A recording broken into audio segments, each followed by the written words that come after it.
Good morning, welcome to Solent Sports News. It's 12 o'clock and I'm Robert O'Hanlon. Ralph Hasenhüttl has said he can live with his side's 3-2 defeat on Sunday. Southampton were leading 2-0 at half-time, but Edinson Cavani's brace secured a last-minute win. Hasenhüttl has claimed Southampton are doing well to be where they are in the table. In general, we did a fantastic job. This is what is interesting for me.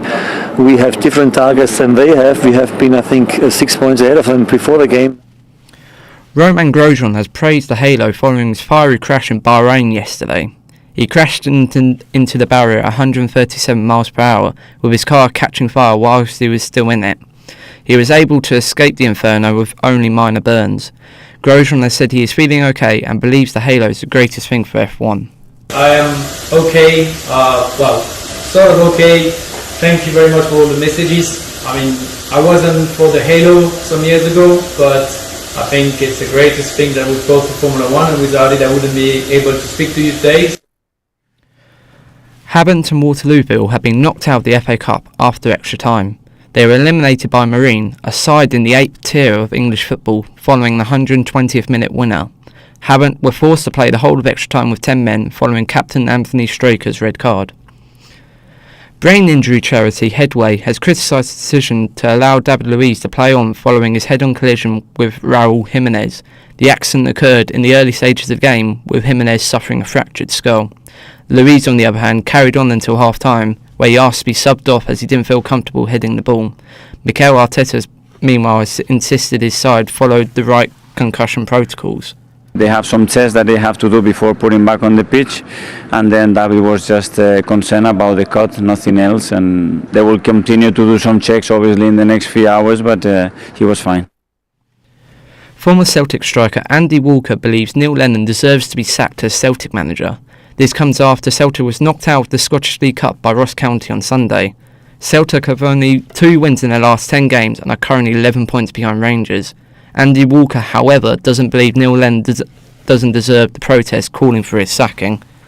I don't for us it's more a chance to get better again. We don't feel like we've played far too many Scottish football supporters over the last number of years. This was a guy who was attacked as a Celtic manager at Tynecastle not so long ago. He's been demonised by fans of other clubs. England cricket captain Owen Morgan believes his side are progressing nicely in the run-up to the T20 World Cup. His side secured a 4-wicket victory over South Africa, giving them an unassailable 2-0 lead in the series. Morgan suggests he is getting closer to naming his first choice lineup.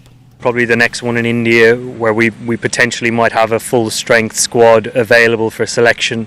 We need to maximise that in terms of ironing out everybody's role within the team and guys feeling comfortable within that space in order to give us the best chance of winning.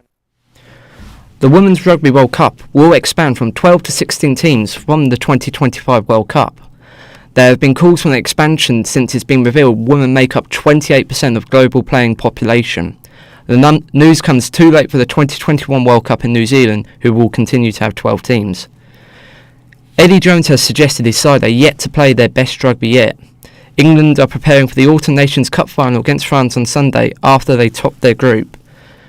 Eddie has suggested this will be England's grand final this year when they play Twickenham. For us it's more a chance to get better again. We don't feel like we've played our best rugby yet, so it's our last game. It's our grand final of 2020. So we want to make sure we put on our best performance.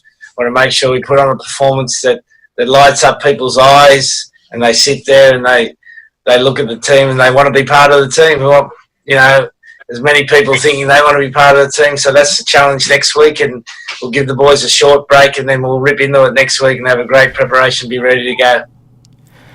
That's all from us for now. I'll be back in an hour.